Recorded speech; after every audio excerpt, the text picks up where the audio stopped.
Halo semuanya, selamat datang di video presentasi kami, di mana kami mengambil judul yaitu Implementasi Kegiatan Corporate Social Responsibility dari perusahaan Unilever di Indonesia. Kelompok kami terdiri dari 7 orang, di mana yang pertama adalah saya sendiri, Iputu Jeffrey Sukma Diguna, selanjutnya Fariska Safa Nabila, Alif Valentino, Kevin Aris, Clarissa Putri, Divya Zaina, dan yang terakhir adalah Muhammad Fikri. Untuk penjelasan lebih detailnya, silakan lanjut nonton video kami.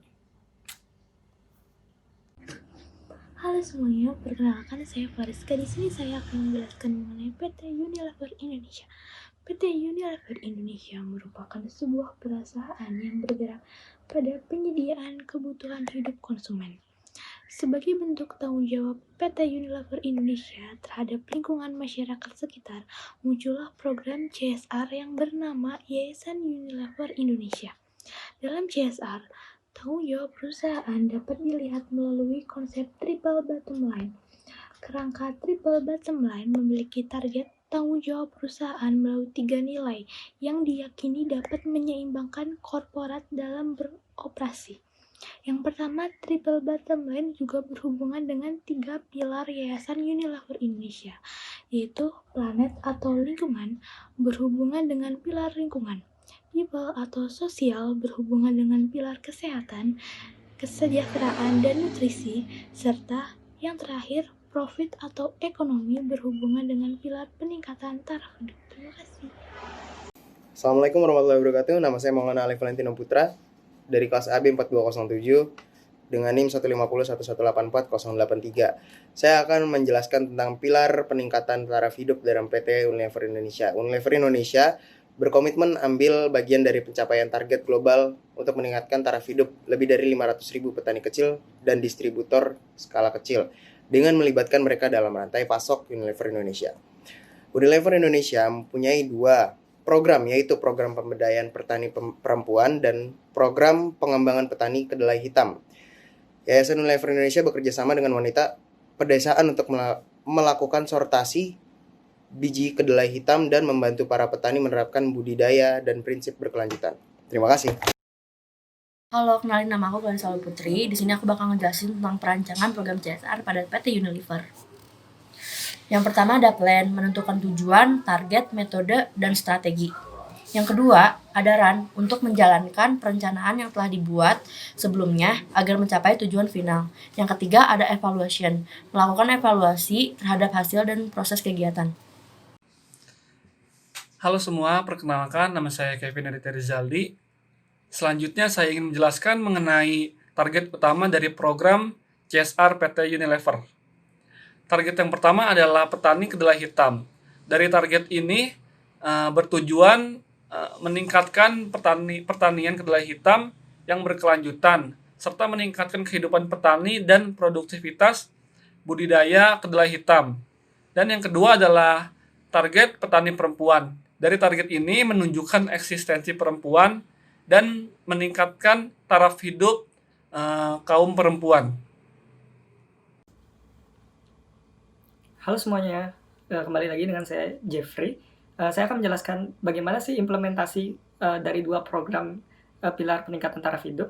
Yang pertama adalah program pemberdayaan petani kedelai hitam dan pemberdayaan perempuan tani di desa-desa. Dalam implementasinya, ada yang dinamakan kunci aktivitas, di mana Unilever berkomitmen untuk memberikan bantuan teknis, akses permodalan, pengembangan benih, pengembangan koperasi di desa-desa kecil, dan jaminan pasar bagi para petani. Dan mereka memiliki suatu prinsip yang disebut dengan USAC, atau bisa disebut dengan Unilever Sustainability Agriculture Code, yang itu sebagai definisi akan prinsip pertanian yang berkelanjutan di Indonesia.